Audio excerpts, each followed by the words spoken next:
다음에 론이 여럿이 말랍니다. 알코올 중독자들이 가장 크고 가장 중요한 즐거움은 술이었습니다. 그들에게 술보다 더 큰 즐거움은 없습니다. 그런 그들이 술을 뺏겼습니다. 그래서 슬프고 괴롭고 외롭습니다. 그리고 우울합니다. 그들은 자신을 위로하고 즐겁게 할 다른 방법을 찾지 못합니다. 그래서 오직 술입니다. 할 일이 없다, 따분하다, 무료하다, 쓸쓸하다, 허무하다, 괴롭다, 외롭다. 그래서 술이나 한잔할까? 외로우면 술 마십니다. 할 일 없어 무료할 때 생각나는 것이 술입니다. 여기에 더해진 것이 음주가무입니다. 할 일도 없는데 술이나 한잔할까 하며 술을 찾습니다. 술을 대적할 친구가 있어 술 마신다고 했습니다. 그러나 외로울 때는 혼자서도 잘 마십니다. 혼자 마시는 들은 누구의 눈치를 볼 필요도 없고 주도를 지킬 필요가 없으므로 과음으로 가기가 쉽습니다. 또 중독자는 혼자 마시기를 좋아한다는 사실을 명심해야 합니다. 그들은 자신의 보호 본능 때문에 누구에게도 마시는 모습을 보여주려 하지 않습니다. 그래서 꼭 혼자 마십니다. 누군가가 자신의 마시는 모습을 보면 그에게 자신의 참모습인 알코올 중독자라는 사실이 폭로될까 두려워 다른 사람들 앞에서는 절대 마시는 모습을 보여주지 않으려고 합니다. 그렇게 자신을 꽁꽁 싸매고 감추고 살아가는 그들은 누구에게도 마음의 문을 열지 못합니다. 그래서 남과 나를 가로막는 장벽을 쌓고 그들은 스스로 깊은 외로움의 늪에 빠져드는 것일지도 모릅니다. 외국 유학까지 마친 여성 알코올 중독자가 있었습니다. 그 여성 환자의 집에 한 통의 유품물이 도착했습니다. 봉투에 적힌 수진이는 환자의 어머니였습니다. 편지를 개방한 어머니는 편지 내용에 경악했습니다. 편지에는 입에 담지 못할 욕설과 병원을 나가면 어머니를 칼로 찔러 죽이겠다는 끔찍한 내용이 쓰여 있었습니다. 환자의 어머니는 딸의 주치의에게 정의를 문의했습니다. 아직 정신과 전문의로서 경력이 일천한 의사는 사회적 엘리트급인 여성이 왜 알코올 중독자가 됐는지 매우 궁금했습니다. 그래서 심층 상담을 시도했습니다. 환자를 입원시킬 때 보호자는 치료에 도움을 주기 위해 환자의 신상 정보를 의사에게 상세하게 제공을 합니다. 이런 정보는 의사만 아는 비밀이어야 합니다. 환자 자신의 비밀은 환자 스스로가 입을 열도록 하는 것이 의사의 능력입니다. 그런데 상담 결과 환자 이야기는 모두 거짓이었습니다. 자신의 초등학교는 물론 대학까지 모든 학력은 거짓이었고 부모의 학력까지도 허위였습니다. 그녀는 자신의 비참한 모습을 은폐하기 위해 온통 거짓으로 위장한 것이었습니다. 그런 거짓말을 듣다 못하는 의사는 당신의 말과 당신 어머니 말이 서로 다른데 왜 거짓말하느냐고 환자를 압박했습니다. 자신의 위장막이 벗겨지고 초라한 알코올 중독자의 참모습이 밝혀지자 참을 수 없는 분노가 폭발한 여성 환자는 어머니에게 저주의 편지를 발송한 것이었습니다. 이 사건을 전해들은 저는 처음에는 그 여성 환자를 비난했습니다. 정직을 회복의 첫걸음으로 잡는 AA의 회복 프로그램에 정면으로 어긋나는 행동이고 또 자기 때문에 마음의 병으로 고통받는 어머니에게 용서할 수 없는 폐륜이었기 때문입니다. 그러나 알코올 중독으로부터 회복하고 30년 가까이 지난 저도 지금까지 중독자 특유의 외로움에 힘들어하는데 회복 과정에도 진입하지 못한 그녀는 얼마나 힘들었을까. 몰래 마셔야 하고 숨어서 마셔야 하고 마시기 위해서 돈을 훔쳐야 하고 마시고도 안 마셨다고 거짓말해야 하고 치료기관에서 겪어야 하는 비인격적 수모도 수치스러워 함구해야 하고 누구도 알아주지 않고 알리기도 싫고 또 알아서도 안 되는 알코올 중독자들만의 서러움과 외로움은 그들만의 것이었습니다. 정신병원에서 만난 한 친구는 매우 유머러스한 사람이었습니다. 병원의 모든 병실이 자기의 코미디 공연장이었습니다. 가는 곳마다 그의 기획으로 웃음바다였습니다. 그렇게 유쾌한 사람이었습니다. 그러나 그에게 짙은 그늘이 보였습니다. 조용한 시간에 그가 자신의 이야기를 숨김없이 털어놓았습니다. 40대 후반인 그는 가정도 아내도 딸도 둘씩이나 있는 사람이었습니다. 술로만 가져 집에 가본 지 5년이 넘는다고 고백했습니다. 술에 취해 저지른 실수로 아내도 딸들도 볼 면목이 없어서 동네 어귀까지 갔다가 울며 돌아왔다고 얘기를 합니다. 지금은 병원에 입원한 상태로 마시지 못하지만 병원 밖에서 생활할 때는 잠들기 전에 딸들 사진을 보며 울며 술을 마신다고 말했습니다. 자신이 남들을 웃기고 다니는 것은 자신의 외로움과 비참함을 숨기기 위한 일종의 위장전술이라고 말했습니다. 단주 생활이 제법 진행되어 어느덧 안정기로 접어들었다고 자부할 때였습니다. 제 방에서 혼자 책을 보고 있을 때였습니다. 아내는 거실에서 다과를 나누며 친구들과 이야기꽃을 피우고 있었습니다. 그들의 얘기가 저의 귀에 들어왔습니다.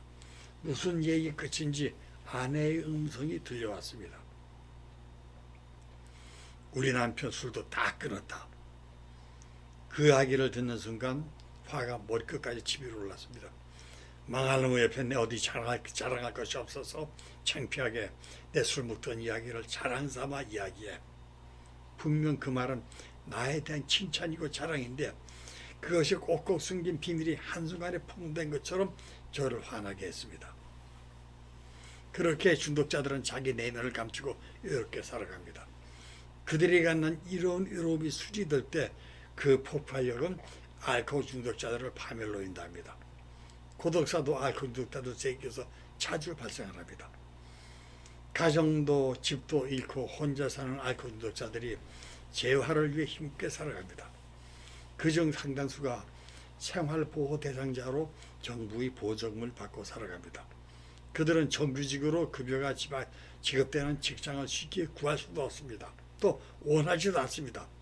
정규직에 취업하면 정부 보조금이 끊기고 또 알코올 중독이라는 병은 재발이 잦은 질병이기 때문에 보조금이 끊긴 상태에서 재발하면 수입 자체가 날아가기 때문에 하는 수 없이 일당을 받는 임시노무직, 즉 노가다를 선호합니다.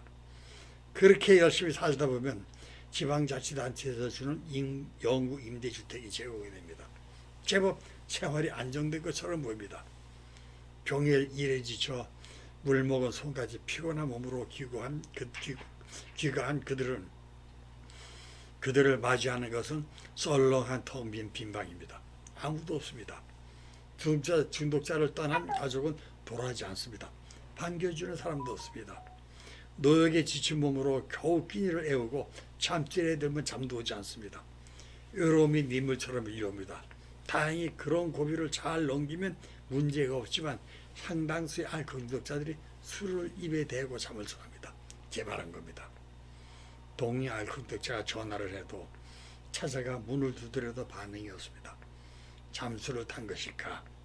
아니면 중독자 특유의 증상인 고기를 끊고 술만 마시다가 골아 떨어진 것이 아닌지, 조금 정신이 들면 아니면 부족한 술을 사오기에 문을 열면 발견하겠지 하고 공국을 사다 문 앞에 빙배해 놓고 갑니다. 다음 날도 그 다음 날도요. 내일 공국을 받고 나와도 전날 그대로입니다. 위험을 감지한 동료는 경찰과 119 구급대원들과 함께 찾아가 보면 시체로 발견됩니다. 고독사인 겁니다. 이런 고독사는 흔하게 발견됩니다. 그러나 그들이 알코올 중독자라는 사실은 밝혀지지 않습니다. A에서는 외롭지 말라고 가르칩니다. 그러나 역시 A가 배랑한 채 내일의 명상 후반부에는 고독을 즐기라고 가르칩니다. 왜일까요? 알코올 중독은 외로운 병입니다. 가족도 어느 누구도 알코올 중독자의 마음을 아픔과 서름과 외로움을 이해하지 못합니다. 이런 알코올 중독자들은 고독을 극복할 수 있는 자기만의 방법을 개발해야 회복을 유지할 수 있게 됩니다. 건전한 취미 오락을 개발하여 생활하는 방법이 그중 하나가 아닐까요? 다음엔 네 번째, 다이어트입니다. 피곤하지 말라. 알코올이 피로회복제인가? 피로는 사람이 강한 휴식의 필요성을 느끼고 에너지가 소진되어 활동을 시작하거나 지속하기 어려울 때 오는 것이 피로입니다. 신체적 운동, 스트레스의 지속 및 수면 박탈 후의 피로는 정상적입니다. 종일 고된 일에 시달린 직장인은 퇴근하면 따뜻한 물로 샤워를 하고 맥주 한 잔 아니면 와인 한 잔을 마시고 감미로운 음악을 감상하다가 편안하게 잠자리에 듭니다. 그렇게 숙면하고 나면 누적된 피로도 풀립니다. 적당량의 술은 혈액순환이 원활해져서 피로회복에 도움을 줄 수가 있습니다.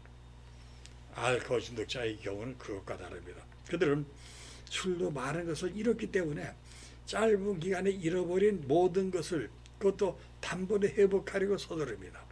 잃어버린 기간이 긴 만큼 회복에도 긴 시간이 필요하다는 사실을 간과하고 빠른 시간에 모든 것을 가지려고 노력합니다. 물질, 명예, 인간관계, 가정에서의 권위 등을 단시간에 회복하려고 서두릅니다. 이런 성급함이 화를 부립니다. 그래서 그들은 일에 미친 듯 열중을 합니다. 마치 일 중독자인 듯 미친 듯 일에 매달립니다. 그 후유증이 피로를 넘어 과로가 됩니다. 알코올 중독자들은 어떤 경우에도 술을 마시면 안 된다는 것지만 다들 잘 알고 있습니다. 마시지 말아야지 하면서도 지나친 과로로 잠을 이룰 수 없게 된 알코올 중독자들은 조금만 마시면 괜찮겠지 하고 술을 입에 댑니다. 반병이 아니라 한 대짜리 깡소주를 통으로 마셨는데 이까지 소주 한 병이면 괜찮겠지 하고 자신을 안심시키며 마십니다. 그러다 조금의 술은 잠을 불러오지 않습니다. 결국 그는 잠을 이루기 위해 과음으로 치닫고 그 과음이 피로를 가중시킵니다. 그가 술로 골아떨어진 상태에서도 그의 몸은 진입한 독성물질인 알코올 분해에 전력을 소모하게 됩니다. 과음한 다음날 아침 어디 몸이 가뿐하고 활력이 넘치던가요? 중독자의 4계명 HALT 할트. 배고프지 말라, 화내지 말라, 외롭지 말라, 피곤하지 말라. 이것만이라도 지켜라는 것이 AA 계명이고 우리 회복된 중독자들이 경험으로 깨달은 진리입니다. 이걸로 마치겠습니다.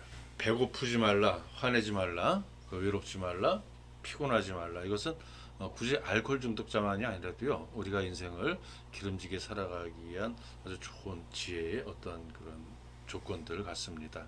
어쨌든 알코올 중독이 아니라 알코올을 좀 좋아하시는 분들은 이 네 가지를 꼭 명심하시고요.